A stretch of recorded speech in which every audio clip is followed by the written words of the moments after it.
Good morning Telangana, నేను సంగప్ప. ఈరోజు అన్ని పత్రికల్లో కూడా మెయిన్ బ్యానర్ న్యూస్ చూసినట్టయితే నిన్న ప్రధానమంత్రి నరేంద్ర మోడీ ఒక ప్రైవేట్ ఛానల్కి TV18 గ్రూప్కి ఇచ్చినటువంటి ఇంటర్వ్యూలో ఈ తన 2 ఏళ్ల పాలన గురించి, తర్వాత తన భవిష్యత్ లక్ష్యాల గురించి చెప్పారు. ప్రధానంగా ఇక అభివృద్ధి గురించి మాట్లాడుతూ చాలా విషయాలు చెప్పారు. గతంలో కూడా నేను గత ప్రభుత్వానికి సంబంధించిన శ్వేతపత్రం ప్రకటించున్నట్టయితే పరిస్థితి వేరేగా ఉండేది. ఒక్కసారి ఆర్థిక వ్యవస్థ కుదిలే పరిస్థితి ఉండేది, కానీ అందరూ ఆత్మస్థైర్యం కూడా కోల్పోయేవాళ్ళు.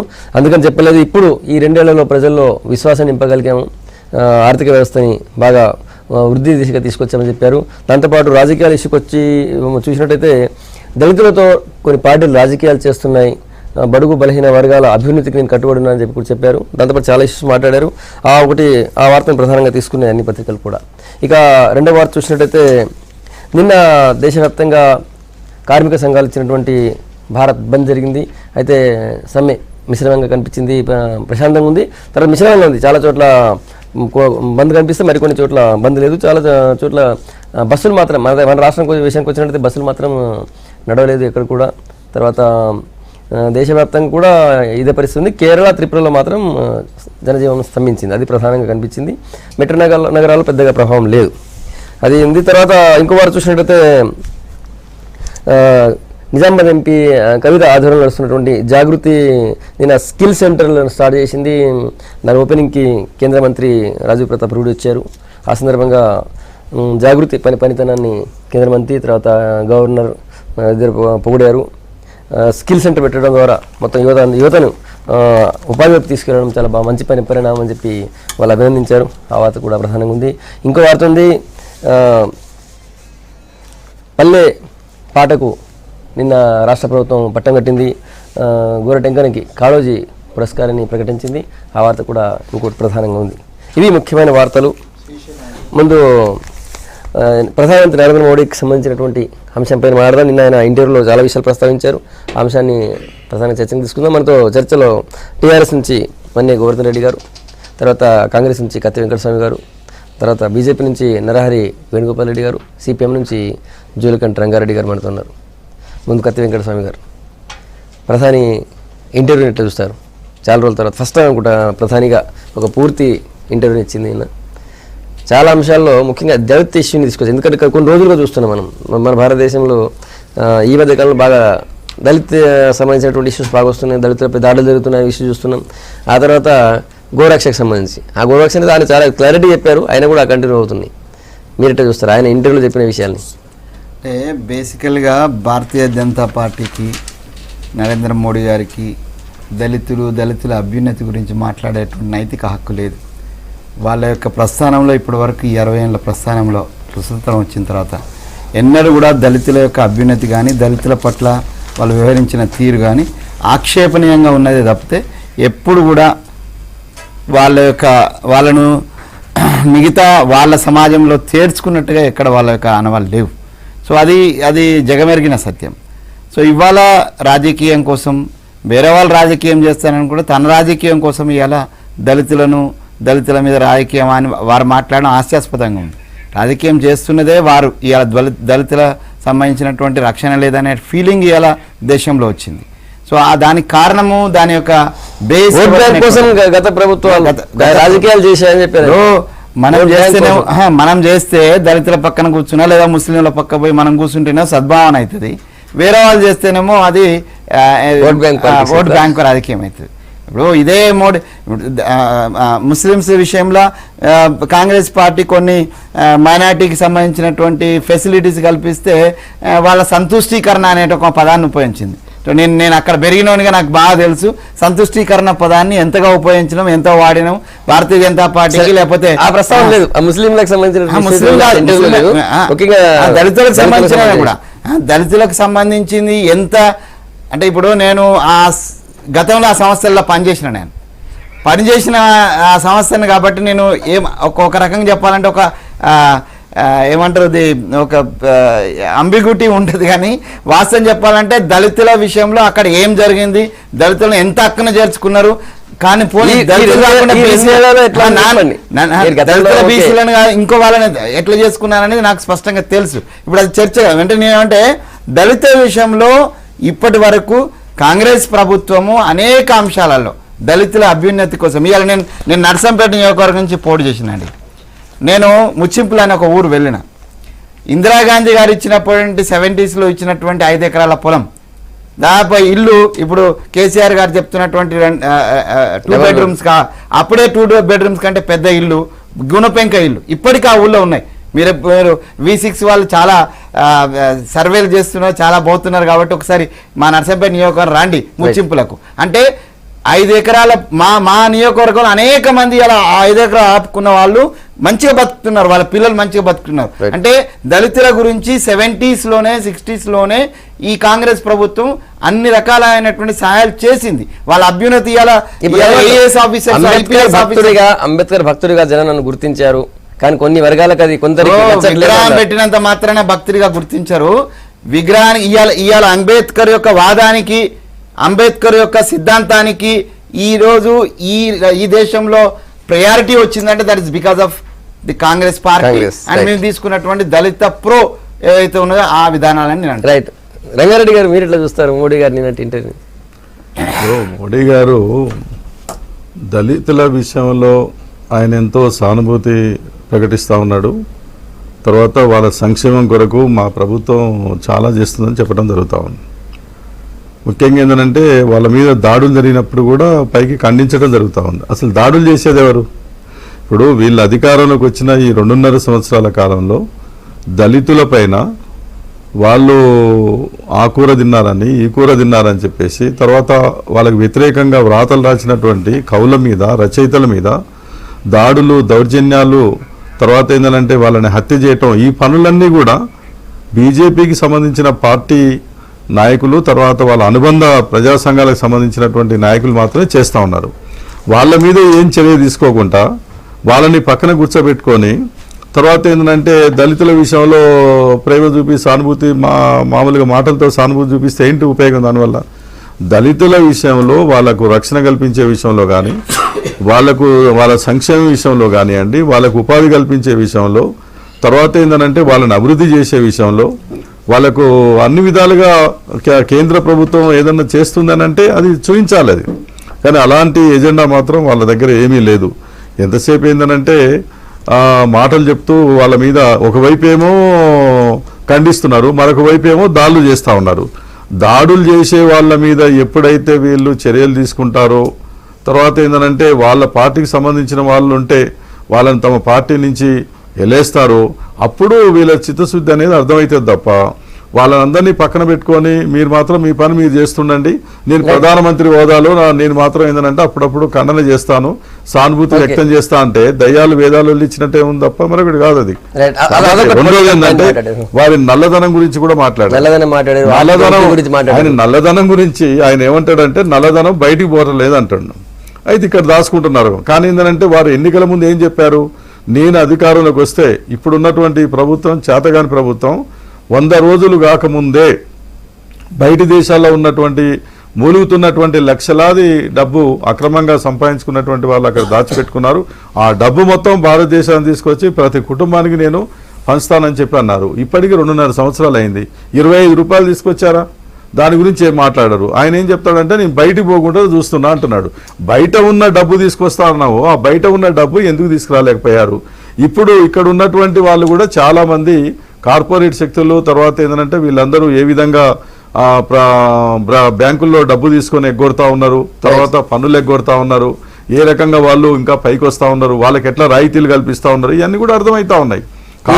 దేశం బాగా ఆర్థిక వృద్ధి కలిగింది, మొత్తం ప్రపంచ దేశాల మంచి గుర్తింపు వచ్చింది అన్నారు. ప్రపంచ దేశాల మధ్య ఏం గుర్తింపు వచ్చింది? ఇంట్లో ఈగల మోత, బయటనేమో ఇంట్లో పల్లెకి మోత అన్నట్టు తప్ప నువ్వు బయట దేశాలకు పోయి సాధించింది ఉంది. 50 దేశాలు తిరిగారు. ఏ ప్రధానమంత్రి తిరిగినన్ని దేశాలన్నీ తక్కువ టైంలో తిరిగారు. మన దేశంలో ఉన్నటువంటి సంపద, సహజ వనరులన్నీ కూడా విదేశీ కార్పొరేట్ శక్తులకు, బహుళజాతి కంపెనీలకు బంగారు పల్లెంలో పెట్టి ఒప్పజెప్పినట్టుగానే ఉన్నది తప్ప మన ప్రభుత్వ రంగంలో ఉన్నటువంటి వాటాలన్నీ కూడా తగ్గించుకొని ప్రైవేట్ వాళ్లకు, కార్పొరేట్ శక్తులకు కట్టబెట్టేటువంటి కార్యక్రమం చేశారు తప్ప ఏం బాగు చేశారు చెప్పండి? విదేశీ పెట్టుబడులు వచ్చి మనకి ఏం ఉద్ధరించారు? ధరలు పెరిగిపోతా ఉన్నాయి, ధరలు పెరిగిపోతా ఉన్నాయి, వాళ్ళ పెత్తనం పెరిగిపోతా ఉన్నది. తర్వాత అమెరికా తోటి అనేక రకాల ఒప్పందాలు చేసుకుంటా ఉన్నారు. మన దేశ సార్వభౌమత్వం దెబ్బతినేటువంటి పద్ధతుల్లో ఆర్థిక వ్యవస్థ మొత్తం కుప్పగూలే పద్ధతుల్లో ఆర్థిక విధానాలు ఉన్నాయి తప్ప మన దేశ అభివృద్ధికి ఉపయోగపడే పద్ధతులు లేవు. గోవర్ధన్ రెడ్డి గారు మీరు ఎట్లా చూస్తారు ఈ ఇంటర్వ్యూ? మోడీ గారి ఇంటర్వ్యూలో ముఖ్యంగా ప్రస్తావన చేసిందంటే 2014 సంవత్సరం బిఫోర్ కాంగ్రెస్ పార్టీ పరిపాలనలో దేశ ఆర్థిక వ్యవస్థ కానీ స్కామ్లతో నిండిపోయి నిజంగా చిత్తలావస్థలో ఉంటే ప్రజల ఆశల భవిష్యత్తు సన్నగిలుతుందని చెప్పేసి నేను శ్వేతపత్రం విడుదల చేయలేదు. శ్వేతపత్రం విడుదల చేస్తే దేశ ప్రజలు మొత్తానికి ఆశ నిరాశ అయ్యేది. కాబట్టి నేను ఈ 2 సంవత్సరం 3 నెలల్లో నిజంగా ఈరోజు ఆర్థికంగా అభివృద్ధి చెందిన 7% అభివృద్ధి చెందిన నా వల్లనే అయింది. ఆల్రెడీ బ్రిటన్లో కానీ ఎక్కడో కూడా భారతదేశాన్ని ఉల్టా చూసేవాళ్ళు ఇప్పుడు నిజంగా వెళ్ళిపోతుందని చెప్పడం జరుగుతుంది. నిజంగా కూడా ఇప్పుడు 2 సంవత్సరం 3 నెలల్లో ఎక్కడ కూడా రాజకీయ అవినీతి అయితే జరగలేదు ఇప్పటివరకు. అయితే మనం చూసినంత వరకు కొంత నిలకడగా అభివృద్ధి ఆర్థికంగా నిలకడైతే నడుస్తుంది. అక్కడ కేంద్ర ప్రభుత్వం కానీ ఇక్కడ రాష్ట్ర ప్రభుత్వం కానీ 2 సంవత్సరం 3 నెలల్లో ఎక్కడ కూడా రాజకీయ అవినీతి అయితే జరగలేదు. నిజంగా కూడా అక్కడ కేంద్ర ప్రభుత్వం అనుకోండి రాష్ట్ర ప్రభుత్వం అనుకోండి అభివృద్ధిలో ముందుకు అయితే పోతుంది ఖచ్చితంగా. సో ఇక్కడ కూడా యాడ్ చేసుకున్నారు తెలంగాణ రాష్ట్రం కూడా అన్ని సంక్షేమ పథకాల్లో కానీ అభివృద్ధి పథకాల్లో కానీ ముందుకు పోతుంది. మరి గతంలో ఎన్నిసార్లు చూసినా కూడా తెలంగాణకు మొత్తం భారతదేశంలో తెలంగాణకు ఎన్ని జాతీయ అవార్డులు వచ్చినాయో ఎన్ని పథకాల్లో ముందుకు పోతుందని చెప్పి మనం ప్రజలంతా గమనిస్తారు. మనం ఇప్పుడు కాంగ్రెస్ వాళ్ళు ప్రతిపక్షాలు మాట్లాడడం కాదు, నిజంగా ప్రజలంతా గమనిస్తారు. ప్రజలకు విశ్వాసం కల్పింది మన ప్రభుత్వం. దేశానికి వచ్చి కేంద్ర ప్రభుత్వం అనుకోండి, రాష్ట్రానికి వచ్చి తెలంగాణ ప్రభుత్వం అనుకోండి, రాష్ట్ర ప్రజలు కానీ దేశ ప్రజలు కానీ ప్రజలలో మంచి సంక్షేమ పథకాలు ముందుకు పోతుందని చెప్పి ఒక ఉద్దేశం. అలాగే దళితుల గురించి చెప్తుంది. దళితులకు నిజంగా మోడీ గారు దళితుల మీద దాడులను ఖండిస్తారు. కానీ నిజమైన దాడులు చేస్తున్న వాళ్ళకి శిక్షించినప్పుడే అతనే మోడీ నిజ చిత్తశుద్ధి బయటపడుతుంది. అది చేయకుండా ఉటికే స్టేట్మెంట్తో సరిపోదు. నితీష్ గారు అనుకోండి ఎవరైనా సరే ఖచ్చితంగా దాడులు ఖండించడం కాదు, ముఖ్యంగా ఎవరు చేతల్లో చూపిస్తే వాళ్ళ చిత్తశుద్ధి బయటపడుతుంది. ఇంకోటి నల్లధనం గురించి చెప్తాను. నల్లధనం 100 రోజులలో తెస్తున్న మాట వాస్తవం. ఆ రోజు భారతదేశ ప్రజలందరూ కూడా ఒక్కొక్క అకౌంట్లో 10 నుంచి 15 లక్షల రూపాయలు అకౌంట్లో పడతాయని చెప్పేసి అందరూ ఆశించారు. కానీ నల్లధనం 100 రోజులుగా 2 సంవత్సరాలు 3 నెలలు అవుతుంది, ₹1 బయట రాలేదు. ఇప్పుడు ఉన్న ధనాన్ని బయటకు పోవట్లేని చెప్పడం కూడా కరెక్ట్ కాదు. అది నిజం కూడా అక్కడ ఉన్న ఇప్పుడు ప్రభుత్వాల చేతులు ఉంది, నిజం మంచి మెజారిటీ ఉంది, ఎవరు తలొగ్గాల్సిన అవసరం లేదు. చాలా వేల కోట్ల రూపాయలు బయట ఉంది, తీసుకురావడానికి అవకాశం ఉంది. మరి ఎందుకు అది కూడా దృష్టిలో పెట్టుకోవాలి. వేణుగోపాల్ రెడ్డి గారు ఇప్పుడు చెప్పండి, నల్ల వేలం కావచ్చు లేదా దళిత ఇష్యూకి సంబంధించి కావచ్చు, ముందు వారు మాట్లాడిన దాంట్లో నిన్నటి ఇంటర్వ్యూలో మాట్లాడిన దాంట్లో ఏమంటే ముందు మా పార్టీ వాళ్ళు ఏ పార్టీ వాళ్ళైనా స్వయం ప్రకటిత దళిత నాయకులైనా లేకపోతే ఇంక ఏ రాజకీయ పార్టీలకైనా చెప్పిందంటే సమాజంలో ఉన్న సామరస్యాన్ని జడగొట్టకండి, జాతి ఐక్యతను దెబ్బతీయకండి, ఏదైనా ఉంటే మీరు చట్టసభలలో చర్చించండి తప్పులు జరిగితే అని చెప్పడం జరిగింది ఫస్ట్. ఆ తర్వాత 2 సంవత్సరాలు మేము వచ్చి 2 సంవత్సరాలు 3 నెలలు అసలు కాంగ్రెస్ పార్టీకి నైతిక అర్హత లేదు. ఎందుకంటే ఇన్ని సంవత్సరాల నుంచి ఈ దేశాన్ని రాష్ట్రాలను పరిపాలించి ఇలా దళితులు కానీ పేదలు కానీ అంటరాని వాళ్ళుగా ఉన్నారంటే వాళ్ళ ముందు నైతిక బాధ్యత వహించి వాళ్ళు జవాబు చెప్పాలి. కాబట్టి నేనేమంటున్నానంటే వాళ్ళకు మాట్లాడే మోరల్ రైట్స్ లేవు కాంగ్రెస్ పార్టీకి, బేసిక్గా లేవు. ఎందుకంటే వాళ్ళు ఈ నీళ్ళు ఓటు బ్యాంక్ రాజకీయాలతోని ఓటు బ్యాంకులుగా కులాలు వర్గాలు మతాలుగా విభజించి ఓటు బ్యాంకులుగా చూసి అదే పద్ధతిలో ఇప్పటికీ మూసపోసినట్టు నడిపించడం వల్లనే వాళ్ళ ఈ పరిస్థితి వచ్చింది. మరి ఎందుకు ఇవాళ దళితులు ఈ స్థితిలో ఉన్నారు? అంబేద్కర్ని ఎందుకు అవమానం చేశారు? అంబేద్కర్ గుర్తింపు ఎక్కడున్నది? మహారాష్ట్రలో కానీ ఇవాళ లండన్లో ఎక్కడో ఆయన ఉండి మ్యూజియంగా గుర్తించి ఆయన పార్లమెంట్లో ఆయన విగ్రహాన్ని కూడా పెట్టలేదు. ఆయన రాజ్యాంగం రాసినప్పుడు కూడా ఆయన అనేక రకాల అవమానాలు చేసిండ్రు. వాళ్ళకు గాంధీ ఫ్యామిలీ తప్ప అంబేద్కర్ కనిపించలే, ఎవరు కనిపించలే. కానీ దీంట్లో భారతీయ జనతా పార్టీ కానీ భారతీయ జనసంఘ్ కానీ మొదటి నుంచి కూడా పోరాడింది. ఇవాళ ఈ దేశంలో ఎవరైనా దళితులకు సేవ చేస్తాను, హరిజనులకు గిరిజనులకు సేవ చేస్తానంటే ఏకైక సంస్థ వనవాసి కళ్యాణ పేరు మీద RSS, తర్వాత సేవాభారతి మీద గ్రామ విలేజ్లలో పోయి ఇవాళ కూడా మేము సేవ చేస్తానంటే అది ఓన్లీ భారతీయ జనతా పార్టీ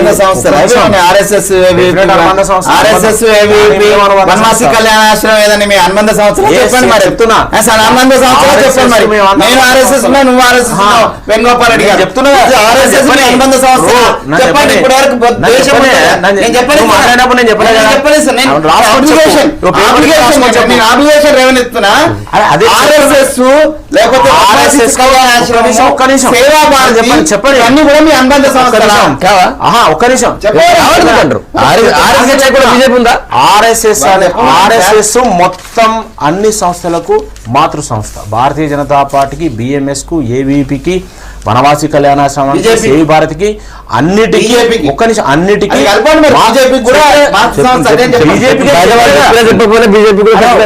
చెప్పిందండి.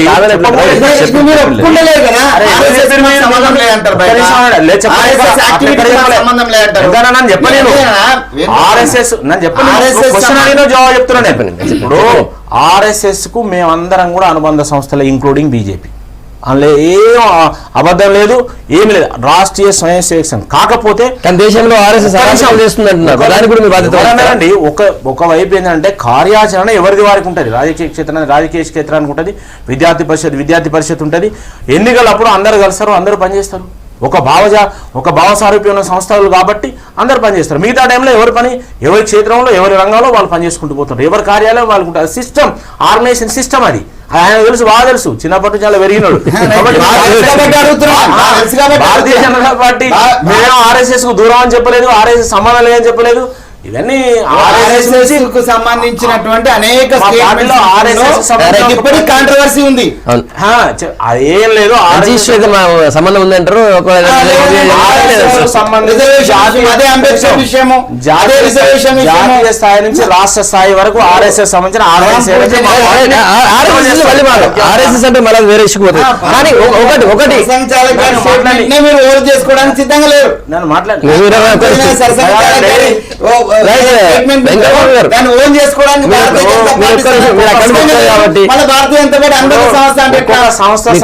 అదే కాబట్టి ఎక్కువ అనుభవం ఉంటే చెప్తారు ఎక్కువ విషయాలు. ఒకటి మా వేణుగోపాల్ గారు, ఈ 2 ఏళ్లలో మొత్తం దేశవ్యాప్తంగా దళితులపై దాడులు పెరిగాయి, దళితులపై అత్యాచారాలు బాగా జరుగుతున్నాయని చెప్పి విమర్శ ఉంది. ఆ ఇష్యూనే పరోక్షంగా ప్రస్తావించారు. యూపీలో జరిగినటువంటి దారుణాలు, గుజరాత్ లో జరుగుతున్నటువంటి దారుణాలు, మన హైదరాబాద్ లో సెంట్రల్ లో జరిగినటువంటి ఇష్యూ ఒక్క కాదా? యూపీలో కానీ ఎక్కడ కానీ మా ప్రభుత్వం లేదు. బీహార్లో జరిగినా, యూపీలో జరిగినా, కర్ణాటక జరిగినా అక్కడ మా ప్రభుత్వాలు లేవు. కానీ మీరు ఇంతకుముందు మా సంస్థలు ఎందుకు చేసినాడు? మా సంస్థ చేసిందని వాళ్ళు వృత్తి మేము ఆర్డర్ తీసుకున్నాం. ఇప్పుడు మా సంస్థ చేస్తే అక్కడ కాంగ్రెస్ ప్రభుత్వంలో కర్ణాటకలో మీరు చెప్పారు కదా, రైట్ అని చంపారు, ఎందుకు చర్య తీసుకు అద్దంటాను మేము? ఆడ మా వాళ్ళు చేస్తే మా వాళ్ళని తీసుకుని, వాళ్ళు చేస్తే వాళ్ళని తీసుకోండి. కానీ ఒట్టిగా ప్రచారం చేసేది ఎందుకు? బీహార్ చేస్తే బీహార్ తీసుకొని, ఒక్క నిమిషం ఆగండి. నేనేమన్నానంటే ఒట్టిగా బురదలడం కాదు కదా. ఎక్కడైనా ఎవరైనా ఏదైనా మా పార్టీ, ఇప్పుడు మనిషి అనేవాడు ఎవరైనా తప్పు చేస్తే దానికి ఒక చట్టం ఉంది. ఎవరైనా చట్టం పరిధిలో, ఏ పార్టీ, ఏ రంగు, ఏ రుచి, ఏ వాసన అయినా కూడా అందరం చట్ట పరిధిలో ఉండాల్సిందే. ఆ చట్ట పరిధి, ఆ గీత దాటితే ఎవరైనా చర్య తీసుకోవాల్సిందే. ఆ చర్య తీసుకునేటప్పుడు తప్పనిసరిగా ఏ ప్రభుత్వాలున్నా తీసుకోవాల్సిందే. తీసుకుంటున్నాయి. అయితే ఆ తీసుకునే దాంట్లో ఎవరున్నారు అనేది ఆ న్యాయ విచారణ తేలుతున్నది. కానీ ఒట్టిగానే జనరల్ ప్రచారం చేసి బీజేపీ, ఆర్ఎస్ఎస్ అంటే ఇది మత సంస్థ, ఇది దళితుల వ్యతిరేకం, గిరిజనుల వ్యతిరేకం, వాళ్ళు ఆ ఎమ్మెల్యేలే మా దాంట్లో ఎక్కువ ఉన్నారు, వాళ్ళ తెలియదు. మరి వాళ్ళ దళితులు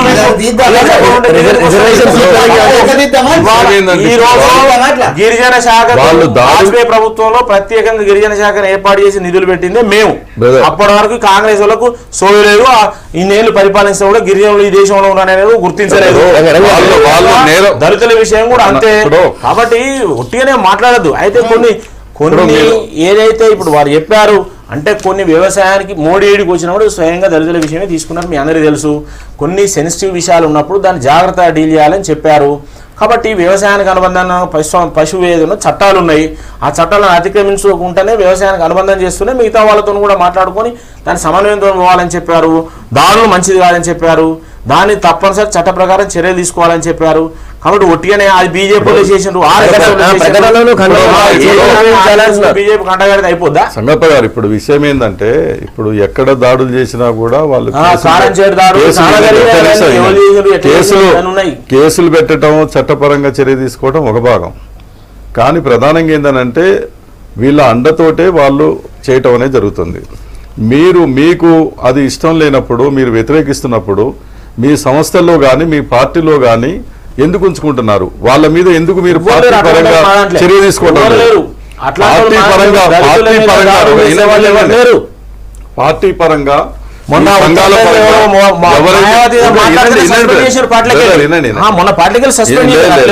ఇప్పుడు చాలా మంది పార్లమెంట్ సభ్యులు, మంత్రులు ఉన్నవాళ్ళు, ఎమ్మెల్యేలు ఉన్నవాళ్ళు అడ్డగోలుగా ఏది పడితే అది మాట్లాడి తర్వాత ఏదనంటే రెచ్చగొట్టేటువంటి పద్ధతుల్లో ప్రకటనలు ఇచ్చి దాడులను ప్రోత్సహించి ఆ రకంగా చేస్తున్నప్పుడు వాళ్ళ మీద మీరు పార్టీ పరంగా కానీ సంఘాల పరంగా కానీ ఎప్పుడైతే చర్య తీసుకుంటారో అప్పుడైందనంటే నిజంగానే మీరు మనస్ఫూర్తిగా వాటిని ఖండించిన వాళ్ళు అవుతారు.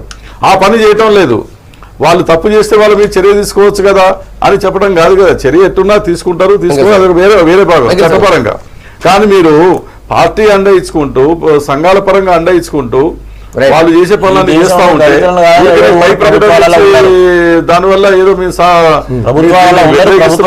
సాధించదు, ఆ విషయం అందరికీ తెలుసు. కాబట్టి ఒట్టి ఎందుకు బురద పూసుడు? కొరకు ఈ దేశ సమైక్యత కొరకే భారతీయ జనతా పార్టీ పనిచేస్తున్నది. ఈ దేశాన్ని విభజించాలని పనిచేస్తలేదు, సమాజాన్ని విభజించి అధికారం పొందాలని ప్రయత్నం చేస్తలేదు. అది చేస్తున్నది ఏకైక పార్టీ భారతీయ జనతా పార్టీ. హిందువులు ఇంతమంది కనాలి, నేను హిందువులు ఇంతమంది బిడ్డలు కనాలి, వేరే వాళ్ళు కనొద్దు, హిందువులు వాళ్ళకి మాత్రం బిడ్డలు చెప్తున్నారు. ఆ బిడ్డలకు చదివేంది, ఉపాధి ఏంది, ఆరోగ్యం ఏంది,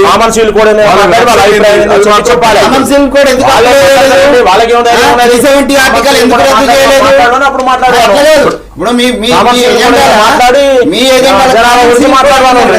common civil code common civil code మీద భారతీయ జనతా పార్టీ అధికారంకి వచ్చి 2 సంవత్సరాలు దాటినా ఎందుకు మాట్లాడలేదు? ఇప్పుడు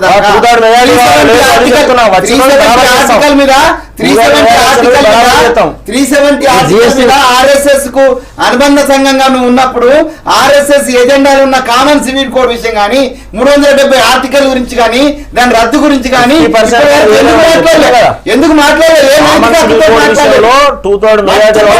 common civil code supreme court కూడా చెప్పింది. కామన్ సివిల్ కోడ్ అనేది సుప్రీం కోర్టు కూడా చెప్పింది. చట్టం చేస్తాను కాంగ్రెస్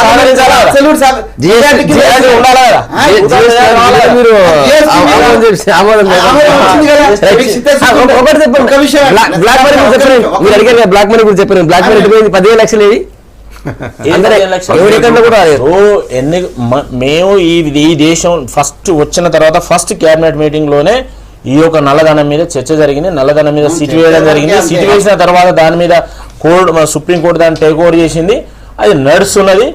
చట్ట ప్రకారం రావాల్సిన వరకు రాబట్టిండ్రు. ఇప్పటికే చాలా మంది పేర్లు కూడా ప్రకటించారు. చట్ట ప్రకారం రాగబట్టిండ్రు. ఇక నల్లధనం పోకుండా బయటికి పోకుండా కూడా కంట్రోల్ చేసిండ్రు. ఇవాళ బ్యాంకులలో సేవింగ్ అకౌంట్స్ చాలా తగ్గిపోయినాయి. ఈ సెప్టెంబర్ 30వ తారీఖు లోపు టోటల్గా అందరూ కూడా అకౌంటబిలిటీ రావాలి. అడగండి ఎన్ని లక్షల మందికి, ఎన్ని కోట్ల మందికి నోటీసులు పోయినాయి. ఇవాళ ఇన్కమ్ ట్యాక్స్ వీళ్ళ పరిధిలో 4 లక్షల మంది మాత్రమే ఇన్కమ్ ట్యాక్స్ కడుతున్నారు. కానీ ఇలా దాదాపు 1 కోటి మంది పైన 4 కోట్ల మంది. కానీ ఇప్పుడు దాదాపు 30-40% ఇవాళ నోటీసులు పోయినాయి. అందరిని కూడా ఆన్లైన్లో తీసుకొస్తున్నారు. ఒక్కరోజు చేసే పని కాదు. మీరు 56 వేలు చేయని పని నరేంద్ర మోడీ చేస్తున్నాడు.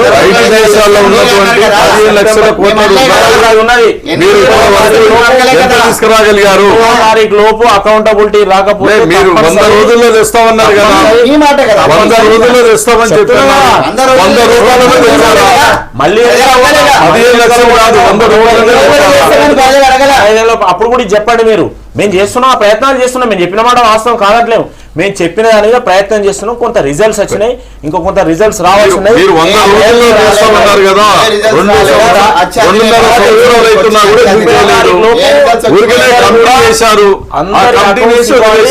నో బ్లాక్ మనీ, మొత్తం 100% వైట్ లో తీసుకురావాలని చెప్పి ప్రతిరోజు స్టేట్మెంట్. ఇవాళ కూడా వారి ఇంటర్వ్యూలో ఉన్నది. రాష్ట్రాలకి కాంగ్రెస్ గవర్నమెంట్ లో ఇన్ని రాష్ట్రాలకి ఇన్ని నిధులు వచ్చినాయి. ఎట్లా వస్తున్నాయి? రాలేదండి.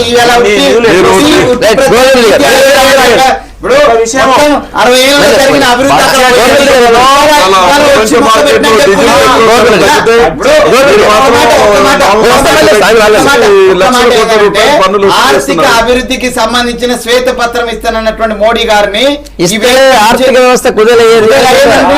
మేము ఛాలెంజ్ చేస్తున్నాం. Modi, PV Narasimha Rao, Congress government introduce చేసినటువంటి ఆర్థిక సంస్కరణ నుంచి నువ్వు పక్కా పోయింది ఎక్కడో చెప్పు.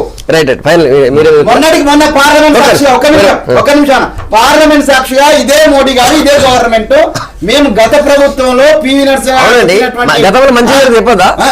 రంగారెడ్డి గారు నిన్న భారత్ బంద్ జరిగింది కార్మిక సంఘాల పిలుపుతో సమేతం. నిజంగా పూర్తిగా జరిగిందా? చాలా చోట్ల మిశ్రమంగా జరిగింది అంటున్నారు. 2-3 రాష్ట్రాలు తప్పితే ఎక్కడ పెద్ద ప్రభావం లేదన్నటువంటి ఒక వార్తలు వచ్చాయి. ఓవరాల్గా ఎట్లా జరిగింది? బంధు కాదు, సార్వత్రిక సమ్మె. రైట్. ప్రధానమైనటువంటి కేంద్ర కార్మిక సంఘాలు పిలుపునియటం అనేది జరిగింది. 12 డిమాండ్స్ కార్మికులకు సంఘటిత రంగంలో అసంఘటిత రంగంలో పనిచేస్తున్నటువంటి కార్మికులకు సంబంధించినటువంటి 12 అంశాలు కేంద్ర ప్రభుత్వం దృష్టికి పదే తీసుకెళ్ళినా కూడా వాళ్ళు పరిష్కారం చేయలేదు. తప్పనిసరి పరిస్థితుల్లో వాళ్ళు సమ్మెకు పిలుపునియటం అనేది జరిగింది. సమ్మె అనేటువంటిది దేశవ్యాప్తంగా బ్యాంక్ ఎంప్లాయీస్ కానివ్వండి, పోస్టల్ డిపార్ట్మెంట్లో పనిచేసే వాళ్ళు, కేంద్ర ప్రభుత్వ ఆధీనంలో ఉన్నటువంటి ఎంప్లాయీసు, వర్కర్సు, అసంఘటిత సంఘటిత అన్ని రంగాల్లో పనిచేసేటువంటి కార్మిక వర్గం కోట్లాది మంది కూడా సమ్మెలో పాల్గొని పెద్ద ఎత్తున ర్యాలీస్ జరిపారు. తర్వాత తమ యొక్క నిరసన వ్యక్తం చేయడం అనేది జరిగింది. ముఖ్యంగా వాళ్ళు అడిగేటువంటి 12 అంశాలు ఏంటంటే చాలా న్యాయమైనటువంటి.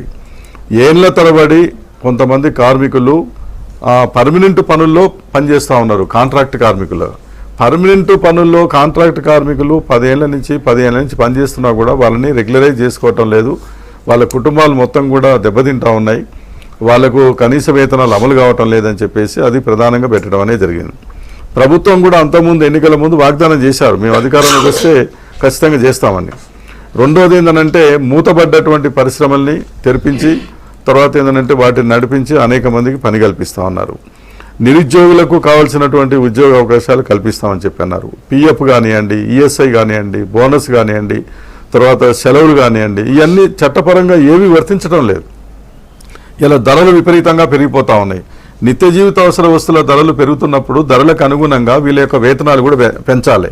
కానీ ఏంటంటే వాళ్ళ వేతనాలు పెరగకపోవటం వల్ల వాళ్ళు కనీసం మార్కెట్ పోయి వస్తువులు కొనుక్కొని పిల్లలని చదివించుకునే పరిస్థితి కానీ, వైద్యం చేసుకునే పరిస్థితి కానీ ఏమి లేనటువంటి పరిస్థితి. వాళ్ళకు ఇల్లు ఉండదు, ఆరోగ్యం ఉండదు, చదువు ఉండదు, నికృష్టమైనటువంటి జీవితాలు. కొంతమంది వేల సంఖ్యలో కోట్లాది మంది అసంఘటిత రంగ కార్మికులు పనిచేస్తున్నారు. కానీ ఇలా ప్రభుత్వం ఏంటంటే పార్లమెంటు సభ్యులకు జీతాలు పెంచుతారు, తర్వాత పై ఉద్యోగస్తులకు జీతాలు పెంచుతారు, తర్వాత కార్పొరేట్ శక్తులకు రాయితీలు ఇస్తారు.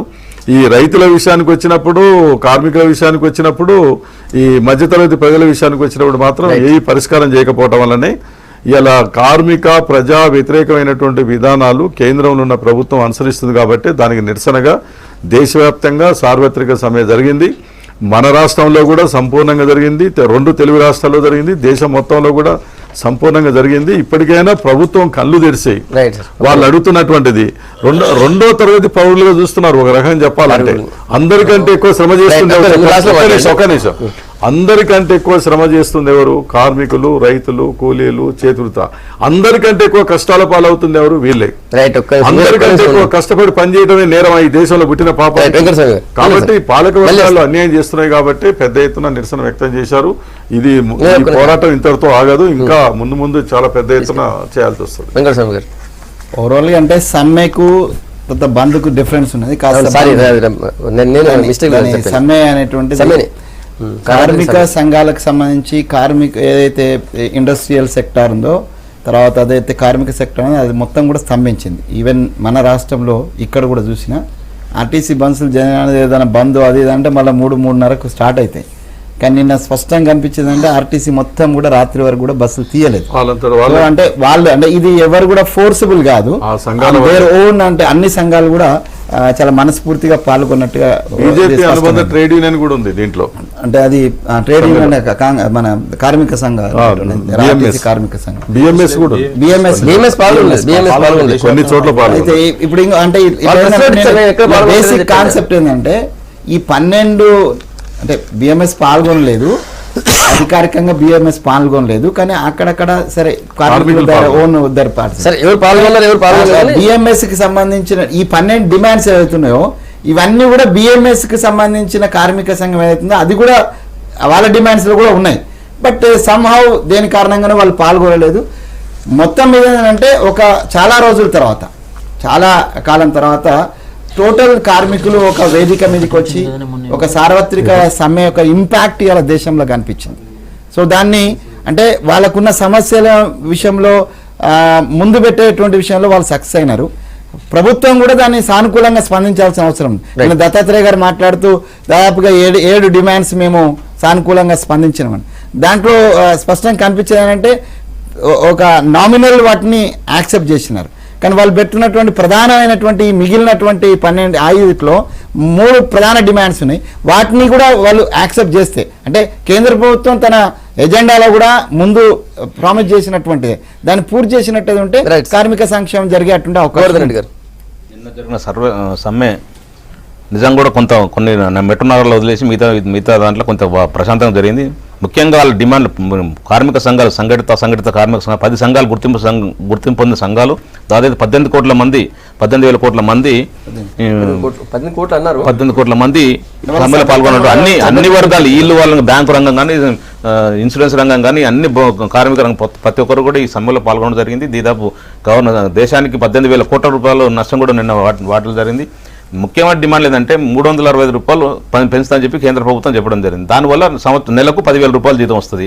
10,000 రూపాయలతోనే స్కూల్ ఫీజులు కానీ నిత్యావసరాలు చూస్తే 230 రూపాయలు ఒక పప్పు కిలో ఉంది. వాళ్ళు ఎలా ఒక ఫ్యామిలీ ఒక ఇంట్లో ఒక కార్మికుడి ఇంట్లో మినిమం 7 నుంచి 8 మంది ఉంటారు, పిల్లలతో కానీ తల్లిదండ్రులతో కలిపి 10,000 రూపాయలు ఎట్లా బతుకుతుందని చెప్పేసి మినిమం కనీసం జీతం పెంచాలి, 18,000 రూపాయలు జీతం పెంచాలని ఒక ఆలోచనతో సమ్మె చెప్పడం జరిగింది. ప్రభుత్వం ఓన్లీ 360 రూపాయలు ఇస్తామని చెప్పి చేతి దులుపుకోవడానికి ప్రయత్నం చేస్తుంది కేంద్ర ప్రభుత్వం. అది కరెక్ట్ కాదు. నిజంగా కూడా రంగారెడ్డి అని చెప్పినట్టు నిజంగా ఎక్కువ కష్టపడేది కార్మికులే కాబట్టి రైతులు, కార్మికులు, కర్షకులు, చేతి వృత్తులు కాబట్టి కనీసం మినిమం వేతనం ఇవ్వాలని చెప్పేసి మంచి డిమాండ్. అది 18,000 రూపాయలు డిమాండ్. అది మినిమం. ఎందుకంటే చేసినటువంటి కమిటీ కూడా ఆ మినిమం స్కేల్ అనేటువంటిది ఫిక్స్ చేసి దాని ఇంప్లిమెంటేషన్ పార్ట్ ఇప్పుడు ప్రపోజల్స్ హాస్ గాన్. అలాగే ఎఫ్డీఏ మీద కూడా ఎఫ్డీఏలో కూడా యూపీఏ గవర్నమెంట్ ఉన్నప్పుడు నిజంగా అదే బీజేపీ గవర్నమెంట్ వామపక్షాలు వ్యతిరేకించిన మాట వాస్తవం. అది ఒప్పుకుని ఈ రోజు ఓపెన్ గా రక్షణ రంగాల్లో కూడా ప్రైవేట్ రంగానికి అవకాశం కల్పిస్తుంది.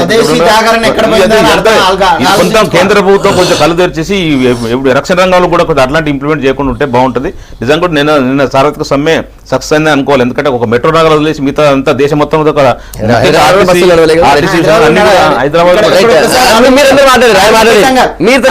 సంఘాలకు సంబంధించి వాళ్ళు చేస్తున్నటువంటిది స్వదేశీ పోరాటం ఇప్పుడు చేస్తున్నది. కానీ విదేశీకి వ్యతిరేకం స్వదేశీ దేశంలో ఇప్పుడు కేంద్ర ప్రభుత్వ ఉద్యోగులు ఎవరికైనా కూడా అన్ని రాష్ట్ర ప్రభుత్వాల కంటే కేంద్ర ప్రభుత్వ పరిధిలో పనిచేసే అన్ని ఉద్యోగాలకు జీతాలు ఎక్కువ ఉన్నాయి. ఈ రాష్ట్ర ప్రభుత్వాలు ఇచ్చే జీతాల కంటే ఎక్కువ ఉన్నాయి. అలా ఎవరికి లేదు. నిన్నగాక మొన్న మూల వేతనాన్ని పెంచారు. ఇప్పుడు వాళ్ళు కూడా వాళ్ళు ఏమంటారంటే ఇంకా పెరగాలి, మాకు సరిపోయేంత రాలేదని. మొన్ననే వీళ్ళు సమ్మె అనే ముందే మూల వేతనాన్ని కూడా కొంత పెంచడం జరిగింది. దాంతోపాటు కనీస వేతనం 350 రూపాయలు అని చెప్పి అది మన ఈ విలేజ్ గ్రామాలలో ఉన్న లేబర్కు వాళ్ళకు అందరికి కూడా వ్యవసాయం అన్స్కిల్డ్ లేబర్కి అందరికి కూడా 350 రూపాయలు చేసింది. నిన్నాక మొన్ననే అంటే వీళ్ళు రేపు సమ్మె అయితే పెంచడం కూడా సరే వాళ్ళు ఇచ్చారు కాబట్టి మేము చేస్తామని కమ్యూనిస్ట్ ఎట్లా బీజేపీ వ్యతిరేకం కాబట్టి చేయాలి కాబట్టి చేసింది. నేను ఒక ప్రశ్న అడుగుతున్నా. ఇప్పుడు ఈ దేశంలో పబ్లిక్ సెక్టర్ మూతపడుతుంటే హక్కుల గురించి మాట్లాడే వాళ్ళు బాధ్యతల గురించి ఎందుకు మాట్లాడారు? ఎందుకు మూతపడుతున్నాయి? ఇవాళ మీరు ఒక బ్యాంకు ఉదాహరణ ఒక బ్యాంకు తీసుకుందాం, స్టేట్ బ్యాంక్ ఆఫ్ ఇండియా ఇవ్వండి, పక్కనే ఉన్న ఇంకో కమర్షియల్ బ్యాంకు ఇవ్వండి, ప్రైవేట్ బ్యాంకు. అక్కడ ఎట్లా పని ఉంటుంది? అసలు జవాబు ఉండదండి. పోతే అది చెప్పండి ముందు. ఇప్పుడు స్కిల్ డెవలప్ చేసుకోవడం కానీ లాభాల లక్షల కోట్ల రూపాయలు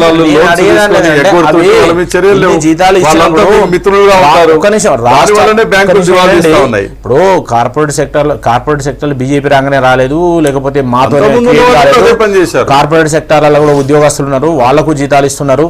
మేమేమంటున్నాం అంటే కార్పొరేట్ సెక్టార్తో పోల్చినప్పుడు కార్పొరేట్ సెక్టార్లో సపోజ్ సాఫ్ట్వేర్ ఇంజనీర్ 1,00,000 రూపాయలు ఇస్తే మిగతా కమ్మలు 1,00,000 రూపాయలు ఇవ్వండి. ప్రభుత్వం ప్రజలు కట్టిన పనుల నుంచి ఇస్తుంది, వాడు లాభాల నుంచి ఇస్తాడు. దానికి దీనికి మీరు ఎట్లా పోలుస్తారు? ఒకటి. రెండోది ఏంటంటే పబ్లిక్ సెక్టర్ ధరలు వాళ్ళే అంటారు, జీతాలు పెరగాలని వాళ్ళే అంటారు. ఎట్లయితుందండి? ఒక విషయం, ధరలు పెరగద్దు జీతాలు పెరగాలంటే రెండు కాదు. ఇప్పుడు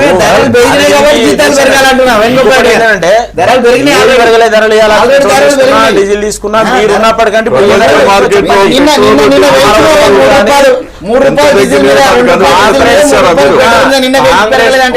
కాంగ్రెస్ నన్ను మాట్లాడారా? మాట్లాడు నువ్వు టైం తక్కువ ఉంది. కాంగ్రెస్ ప్రభుత్వం దిగిపోయే రోజు వరకు ఉన్న రేట్ల కంటే ఏ ఒక్క రేటు ఏది పెరగలేదండి. నంబర్ 1. తర్వాత రెండోది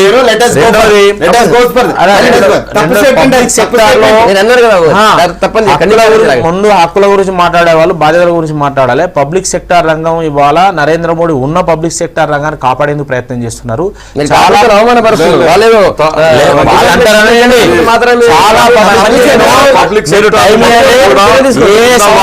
పబ్లిక్ సెక్టార్ రంగంలో ఉన్న వాటిని లాభాలలో పట్టుకొచ్చింది కొన్ని సంస్థలను ఇప్పుడు లాభాలలో పట్టుకొచ్చింది పబ్లిక్ సెక్టార్ రంగాన్ని. పబ్లిక్ సెక్టార్ దానికి ఎవరు బాధ్యులు అనేది ఎవరు బాధ్యులు అనేది ప్రభుత్వం అయినప్పుడు పనిచేసే వాళ్ళు యాజమాన్య ప్రభుత్వం అయినప్పుడు పనిచేసే వాళ్ళు కార్మికులు అయినప్పుడు సమిష్టి బాధ్యత.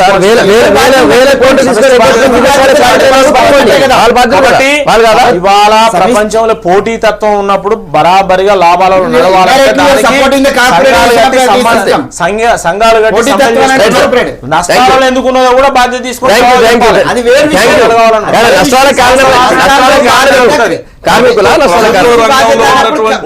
నష్టాలు నడుతుంటే జీతం ఎట్లా పెరుగుతుంది? బ్యాంక్ నష్టాలకు ఎట్లా వచ్చింది? వేల కోట్ల అప్పులు తీసుకొని